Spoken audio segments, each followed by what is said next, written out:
8வது கொஸ்டின்ல என்ன கேட்டிருக்கான்? ப்ரூவ் தட் தான். சரிங்களா? ஸோ நம்ம ப்ரூஃப் பண்ணணும்.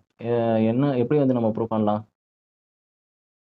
2ம் ஈக்குவல் டூ சொல்லணும். ஒண்ணு லெஃப்ட் ஹேண்ட் சைட்லேருந்து எடுத்து ரைட் ஹேண்ட் சைடு போணும். இல்ல ரைட் ஹேண்ட் சைட்லேருந்து லெஃப்ட் ஹேண்ட் சைடுக்கு வரணும். ஓகேங்களா? நான் வந்து என்ன பண்றேன்? ரைட் ஹேண்ட் சைட்லேருந்து வரேன். 1/2 cos inverse of 1 minus x 1 plus எக்ஸ்ன்னு எடுத்துக்கிறேன்.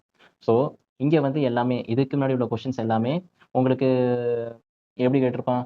பையோட வேல்யூ குடுத்திருப்பான். சம்திங் ஏதோ ஒரு டிகிரி வேல்யூ குடுத்து அத வச்சு குடுத்திருப்பான். அப்படி இல்லன்னா ஏதாவது ஒரு வேல்யூ குடுத்திருப்பான். 3/5 ஏதோ ஒரு ஃபிராக்ஷனல் வேல்யூ குடுத்திருப்பான். இங்க வந்து என்ன குடுத்திருக்கான்னா, எக்ஸ்ன்னு குடுத்திருக்கான். ஓகேவா? அப்போ நம்ம ஜஸ்ட் சப்ஸ்டிட்யூட் பண்ணணும். சப்ஸ்டிட்யூட் பண்ணி ஆன்ஸர் கொண்டு வர மாரி இருக்கும். ஓகேங்களா? ஒவ்வொரு கொஸ்டினுக்கும் எவால்வ் ஆயிட்டே இருக்கு. ஒவ்வொரு கொஸ்டினுக்கு ஏத்த மாரி. ஓகேங்களா? இப்போ நம்ம என்ன பண்ண போறோம்னா, இந்த எக்ஸ நம்ம சப்ஸ்டிட்யூட் பண்ணி இந்த அவுட்புட் வேல்யூ டான் இன்வெர்ஸா கொண்டு வர பார்க்கணும். ஸோ அதனால நான் என்ன பண்றேன்னா, x is equal to tan square எக்ஸ்ன்னு எழுதுறேன். டான் ஸ்கொயர் தீட்டான்னு எழுதிக்கிறேன். இப்ப நான் வந்து ஏன் வந்து X is equal to tan square is equal to theta அப்படின்னு எழுதியிருக்கேன் அப்படின்னா, இப்போ இந்த அவுட்புட் ரிசல்ட்ட வந்து நான் கொண்டு வர மாரி பார்க்குறேன். இப்போ இங்க இருக்க ஸ்கொயர் வந்து இந்த பக்கம் போச்சுன்னா, square root of X is equal to tan theta அப்படின்னு எழுதுவேன். இப்போ இந்த போத் சைட் டான் இன்வெர்ஸால மல்டிப்ளை பண்ணனா, ஜஸ்ட் மல்டிபிள் பண்ணனா உங்களுக்கு என்ன கிடைச்சிருக்கும்? டான் இன்வெர்ஸ் ஆஃப் ரூட் எக்ஸ்ன்னு கிடைச்சிருக்கும். உங்க ஃபைனல் அவுட்புட் அதானே இருந்திருக்கும். ஸோ அதனால எக்ஸுக்கு பதிலா டான் ஸ்கொயர் தீட்டான்னு நான் ஜஸ்ட் சப்ஸ்டிட்யூட் பண்றேன். ஓகேங்களா?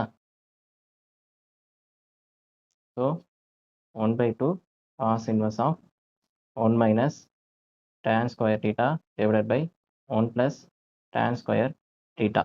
தென் நெக்ஸ்ட் என்ன பண்ணலாம்? நமக்கு ஒரு ஃபார்முலா தேவைப்படும். cos 2 theta is equal to 1 minus tan square theta divided by 1 plus tan square theta. So இவனுக்கு பதிலாக இவனை சப்ஸ்டிட் பண்ணுறேன். ஸோ இந்த மாடலில் இருக்கனால நான் சப்ஸ்டிட் பண்ணுறேன். ஓகேங்களா? So cos inverse of cos 2 தீட்டான்னு நான் எடுத்துக்கிறேன். ஸோ காசும் காசும் கேன்சல் பண்ணிட்டேன்னா உங்களுக்கு வந்து 2 தீட்டான்னு கிடச்சிருப்பான். ஸோ அந்த 2வும் 2வும் இங்கே கேன்சல் பண்ணால் உங்களுக்கு ஜஸ்ட் தீட்டா வேல்யூ மட்டும் கிடச்சிருப்பான். இப்போ நம்ம தீட்டா வேல்யூ என்னன்னு எழுதினாலே போதும். நம்ம ஃபைனல் அவுட்புட் முடிஞ்சு போச்சு.